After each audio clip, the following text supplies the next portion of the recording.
Welcome to our channel. ఈ రోజు వీడియోలో వెజిటబుల్ పులావ్ ఎలా తయారు చేసుకోవాలో చూద్దాము। ముందుగా కావాల్సిన పదార్థాలు టొమాటోస్, ఆనియన్స్, రైస్ 2 గ్లాసెస్ తీసుకోవాలండి। ఈ గ్లాస్ తోటి కొద్దిగా పసుపు, రుచికి సరిపడా కారం, అల్లం వెల్లుల్లి పేస్ట్, రుచికి సరిపడా ఉప్పు, గరం మసాలా, హోల్ స్పైసెస్ అనేవి తీసుకోవాలి।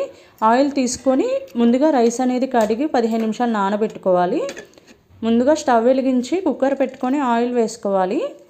ఆయిల్ బాగా హీట్ అయిన తర్వాత బిర్యానీ ఆకు, హోల్ స్పైసెస్ అనేవి యాడ్ చేసుకొని కొద్దిగా సేపు ఫ్రై అవ్వనివ్వాలి। ఇది ఫ్రై అయిన తర్వాత జింజర్ గార్లిక్ పేస్ట్ వేసుకొని పచ్చివాసన పోయే వరకు ఫ్రై చేసుకోవాలి। తర్వాత ఆనియన్స్ కూడా యాడ్ చేసుకొని కొద్దిగా సాల్ట్ యాడ్ చేసుకొని మూత పెట్టి 2 నిమిషాల పాటు ఆనియన్స్ సాఫ్ట్గా అయ్యేంత వరకు మగ్గించుకోవాలి। ఆనియన్స్ సాఫ్ట్గా అయిన తర్వాత టొమాటోస్ యాడ్ చేసుకొని వెజిటేబుల్స్ కూడా యాడ్ చేసుకోవాలి।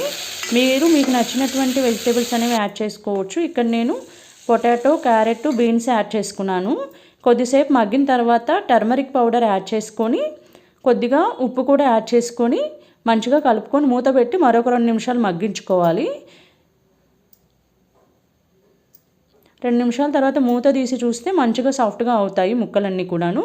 ఈ టైంలో ఒక గ్లాస్ బియ్యానికి 1.5 గ్లాస్ వాటర్ వేసుకోవాలి, కుక్కర్లో వండుతున్నాం కాబట్టి।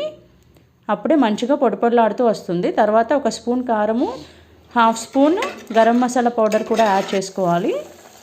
మీ దగ్గర పచ్చిమిర్చి ఉన్నా కూడా వేసుకోవచ్చు। వాటర్ అనేది ఇలా బాయిల్ అవుతున్న సమయంలో మనం తీసుకున్నటువంటి బియ్యం అనేది యాడ్ చేసుకోవాలి। ఒకసారి మంచిగా కలుపుకొని కుక్కర్ విజిల్ పెట్టుకొని ఒక 2 విజిల్స్ వచ్చేంత వరకు ఉడికించుకోవాలి। 2 విజిల్స్ తర్వాత స్టవ్ ఆఫ్ చేసుకొని ప్రెషర్ అంతా పోయిన తర్వాత మూత తీసి చూస్తే మంచిగా పొడిలాడుతూ వెజిటేబుల్ బిర్యానీ అనేది రెడీ అయిపోతుందండి। చూశారు కదా ఎంత మంచిగా టెక్స్చర్ కూడా ఎంత బాగుందో, టేస్ట్ కూడా చాలా బాగుంది। మీరు కూడా ట్రై చేయండి, ఎలా ఉందో కామెంట్ బాక్స్లో తెలియచేయండి। ఈ వీడియో నచ్చితే please like, share, subscribe to my channel.